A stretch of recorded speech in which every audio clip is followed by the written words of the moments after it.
Naviguer dans la tempête des BRICS, distinguer le signal du bruit. Les tentatives pour discréditer les BRICS s'intensifient, reflétant l'élan croissant de ce groupe.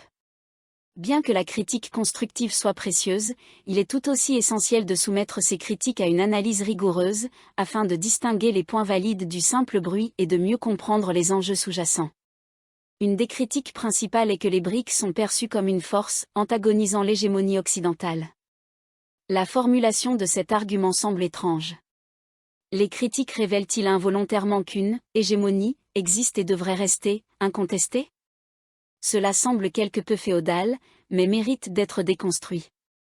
Peut-être n'est-ce pas ce qu'il voulait dire. De manière incompréhensible, certains milieux présentent la décision de collaborer avec les BRICS comme un choix binaire, par rapport aux plateformes occidentales, une question de prendre parti ou d'alignement géopolitique stratégique. Certains experts soutiennent que ceux qui souhaitent rejoindre les BRICS doivent convaincre la communauté internationale, en particulier les États-Unis et leurs alliés, que cette participation est conforme au principe de non-alignement, une politique étrangère guidée uniquement par les intérêts nationaux. Cependant, cette exigence de justification viole de facto l'essence même du non-alignement. En réalité, les BRICS sont un forum de dialogue pour une croissance économique mutuelle et accélérée. Rejoindre ce groupe n'entraîne aucune obligation réelle ni condition d'alignement, il repose sur des intérêts communs, avec une liberté totale de rejoindre ou de quitter. La seule exigence est de ne pas s'engager dans des sanctions unilatérales, envoyant ainsi un message fort. Ici, le commerce et la coopération économique ne sont pas des outils politiques. Néanmoins, les observateurs occidentaux perçoivent l'institutionnalisation des BRICS comme un effort visant à déstabiliser et contester l'ordre financier établi, dont l'objectif initial était de contrebalancer les institutions économiques dominées par l'Occident. Selon les déclarations des sommets des BRICS, le groupe a été créé non pas pour contrebalancer, mais pour compléter les efforts occidentaux vers les objectifs de développement, en portant une attention très ciblée aux besoins des économies en développement et en les habilitant à participer de manière plus significative aux affaires économiques internationales. Cette vision reconnaît que le succès économique de tout pays est intrinsèquement lié à celui de ses voisins et de la communauté mondiale. Ainsi, si l'Occident est sincère dans ses objectifs de développement, il devrait accueillir favorablement la croissance économique des BRICS, qui ne compromet pas sa propre prospérité, sauf si les institutions occidentales exploitent fondamentalement les nations en développement. De plus, les États membres des BRICS participent activement à diverses plateformes multilatérales telles que l'ONU et le G20, expriment constamment leur soutien à ces institutions, et manifestent leur volonté de collaborer avec le FMI et la Banque mondiale. En s'élargissant, les BRICS avaient prévu que des leaders régionaux prendraient le devant de la scène.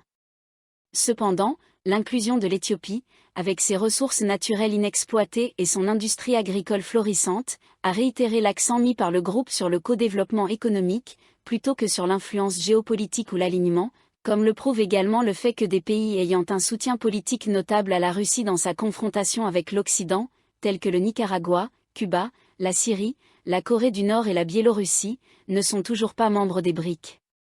La focalisation disproportionnée des BRICS sur les questions socio-économiques, commerce, finance, agriculture, santé, éducation, sciences, technologie, innovation, environnement, et initiative entre les peuples est flagrante, comme le montre l'analyse systématique des documents des sommets des BRICS.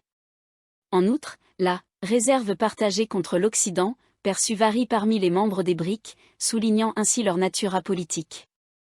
La Russie, la Chine et l'Iran sont fermement prêts à défier l'Occident, tandis que la majorité, y compris le Brésil, l'Égypte, l'Afrique du Sud et les Émirats arabes unis, préfèrent adopter une stratégie équilibrée entre les deux camps.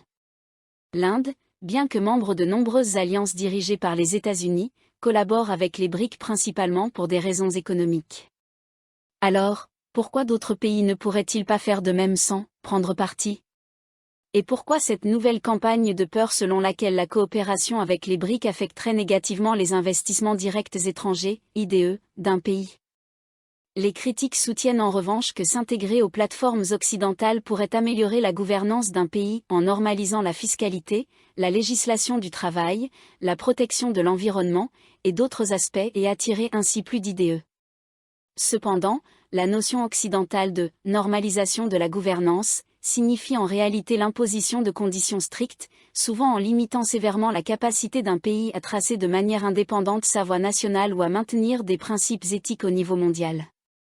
Les conséquences de la crise financière asiatique de 1997 ont révélé cela de manière frappante, mais certains pays n'en ont pas tiré les leçons. Les idées varient, certains favorisent le co-développement, tandis que d'autres piègent les économies locales, soit en les liant aux matières premières dans la chaîne d'approvisionnement mondiale, soit en les reléguant à une simple assemblée.